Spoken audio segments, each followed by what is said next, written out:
Marvel just did something they've been too scared to do for 10 years. They let the Hulk off the leash. Bigger than we've ever seen him, savage again, completely out of control.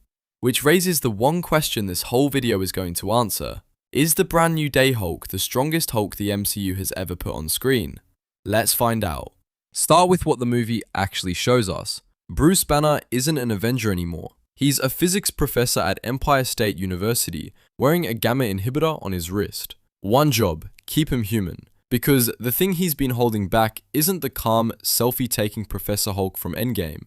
That version is gone. So what pulls the monster back out? The film's villain is a threat nobody can see, one that jumps from body to body. It gets into Banner and the inhibitor fails. And when Peter finally sees what comes out, he says one line that tells you everything. I didn't know you could get that big. Marvel redesigned this Hulk on purpose. Bigger, meaner, less Ruffalo and more monster. The biggest Hulk the screen has ever held. To understand what we're looking at, you need the one thing casual fans never learn. The Hulk isn't a character, he's a crowd. Writer Peter David reframed Bruce Banner as a man living with dissociative identity disorder born from an abusive childhood.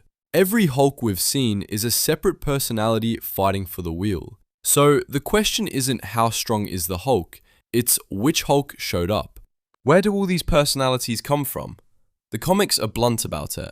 Bruce Banner's father, Brian, was a violent alcoholic who hurt him as a child and told him a monster was already inside. Each Hulk is a piece of that damage given muscle. The Savage is his buried rage. The Grey is his buried appetite for control. The Devil is his buried hate. So when a new Hulk takes over, you're not watching a transformation, you're watching which wound is winning. Meet the two originals. The Savage Hulk is the one you picture.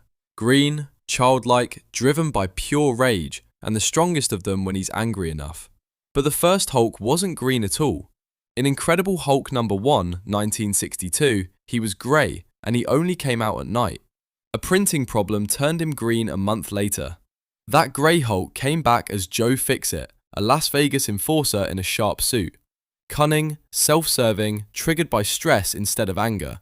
Smarter than Savage, a little weaker, a lot scarier. Then there's the one we know. Professor Hulk is the merge, Banner's mind and the Hulk's body sharing one head.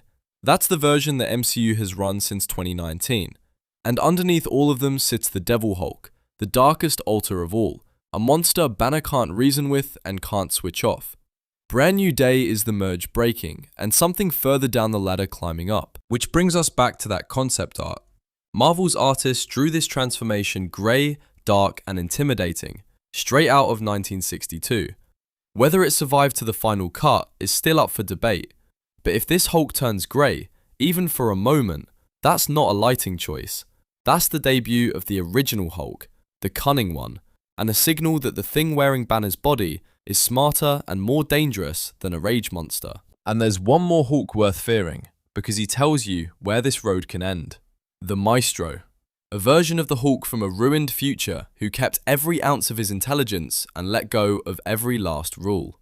He conquered what was left of the world and crowned himself its king. The Maestro answers a simple, terrifying question. What happens when the smart Hulk and the savage Hulk stop fighting each other and start working together? Nothing good. Now the part the whole video's been building to. How strong does an unleashed Hulk get? The comics answer with one rule they have never broken. The madder the Hulk gets, the stronger the Hulk gets. There's no cap. Rage is the engine, and the engine has no red line. Push that rule to its limit, and you get the Green Scar, the World Breaker, the angriest Hulk who ever lived, forged when he lost his family. During World War Hulk, at the peak of that fury, he cracked the streets of New York just by walking. The military warned the president that a few more steps would level the eastern seaboard, and he was holding back. That's the ceiling a savage, out-of-control Hulk is climbing toward. It's worth knowing how the World Breaker was born, because it's the angriest origin Marvel ever wrote. Earth's heroes shot the Hulk into space to be rid of him. He crash-landed on the planet Sakaar, was enslaved, forced to fight in gladiator pits, and clawed his way up to become their king. For the first time in his life, he was happy. Then, the ship that brought him there exploded and killed everyone he loved. That grief is what forged the Green Scar. So he came home for revenge. World War Hulk is the Hulk returning to Earth to punish the heroes who exiled him, and one by one they fall. He beats Iron Man in his strongest armor, he drops Doctor Strange, and he goes toe-to-toe with the Sentry, a being with the power of 1,000,000 exploding suns, and fights him to a standstill.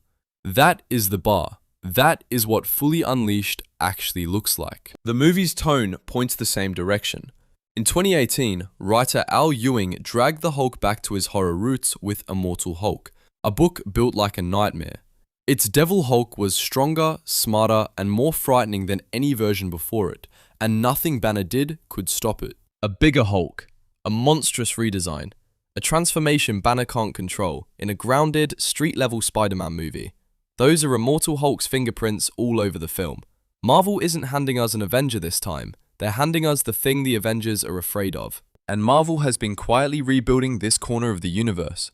Samuel Stearns, the leader, is back. Thaddeus Ross became the Red Hulk. The Abomination resurfaced. She-Hulk expanded the Gamma family on screen. The pieces of a much larger Hulk story are being set on the board. And dropping a savage, monstrous Hulk into the middle of it is not a coincidence. But first, the question nobody asks. Why did the MCU shrink the Hulk in the first place? The answer isn't in the story, it's in the paperwork. Universal, not Marvel Studios, holds the rights to distribute a solo Hulk film. So, for over a decade, there simply couldn't be one.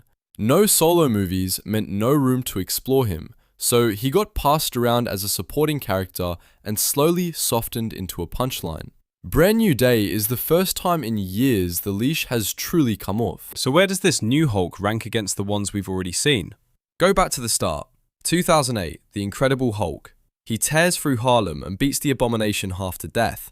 That's the Savage template, and the MCU spent the next decade slowly sanding it down. Then came the highs.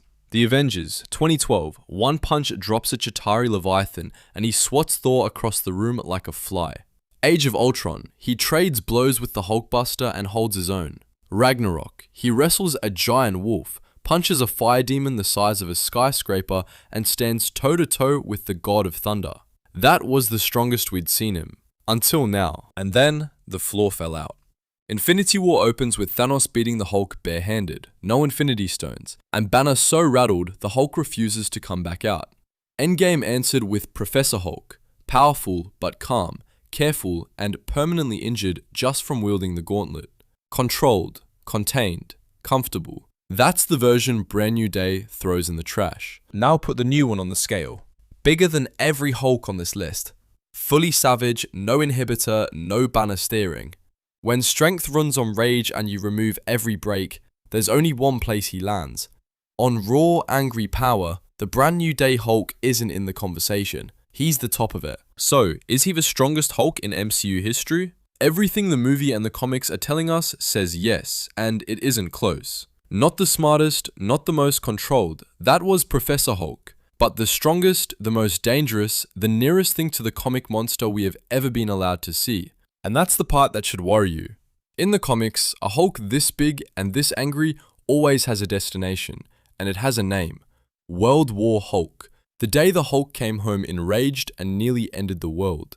If that's the road Marvel is paving, then Brand New Day isn't the finish line, it's the first warning sign. A brand new Hulk. Bigger, savage, maybe not even green. The strongest we've ever seen, and maybe the first step toward the end of the world. So the real question isn't how strong he is now, it's how much angrier he's going to get. Grey or green, where do you land? Tell me below.